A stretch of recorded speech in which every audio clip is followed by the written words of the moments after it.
Hello everyone, and welcome to Campaign Game 4. This is the 4th Vassal campaign game, and after a long hiatus, action has resumed. A quick word before I go any further. I am making this report for my turn in the game only, and as such you will only see the action for the 4 factions that I control: Spanish, Jade Rebellion, Hylian Custom, and English. Furthermore, CG4 is not high on my video's priority list, so reports will be scattered and infrequent at best.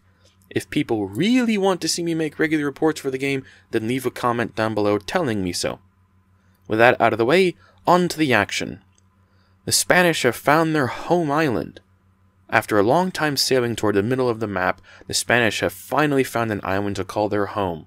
The Santa Isabel explores and finds a whirlpool, a homemade flag, and Pandora's box. The whirlpool dragged the Isabel to the nearest whirlpool, which was one of the many around the Whirlpool Island. The captain chose to come out of another whirlpool around the island, and the ship is positioned to explore the island on their next turn, assuming nothing happens to her in the meantime. Pandora's box came up next, with each faction choosing to place a UT on the Isabel. I only placed UTs for my own factions.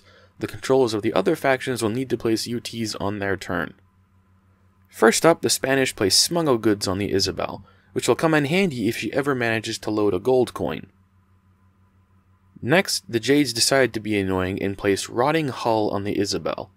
With Styx cargo, the Isabel is not too badly affected by this, but it will still be annoying and bothersome to deal with.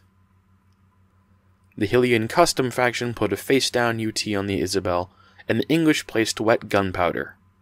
The Isabel does not have a captain crew, but she does have decent cannons, and the Spanish will take the time to give her the repair actions necessary to remove the wet gunpowder UT as well as the rotting hull. The Jade Rebellion went next, and Sai succeeded in his SAT role. The Virtuous Wind is loaded with UTs, and the Jades are the first to explore an island in the archipelago. Sai decides not to press his good UT luck any further and sets off for home, going the scenic route, through the archipelago and noting the locations of islands. The Noble Swan has found some resources, but not loaded any. She heads home to meet up with Sai.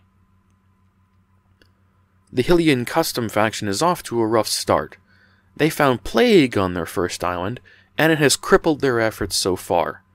The Windfish now has the plague and is venturing south, where an encounter with the Dutch seems likely. The Seeker is backtracking, looking for islands the Hylians passed on their way to their home island.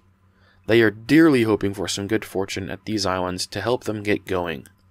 The English went up next and had the opportunity to add to their fleet to get to 30 points. However, they only had 3 points available, and with dangerous UTs still on the loose, decided that bringing in Christopher Mings for SAT was not worth the risk. Instead, some logistics were worked out, with the jailhouse dog removing the nasty fruit from the Lady Provost, and the jailed crew returning to the Half Moon, who also unloaded a gold coin. The Provost had rum on board in addition to the Curse of the Black Spot. I decided that the rum had been taken care of and was worth 5 gold, which the Lady Provost unloaded. With this and the coin already on their island, the English had 14 gold to spend and to launch ships at the end of their turn, which they did, putting forth the Hound and Sea Tiger with an oarsman. And there we go! CG4 has recommenced, and Ben is up next with his factions. Thanks for watching, and I'll see you all next time.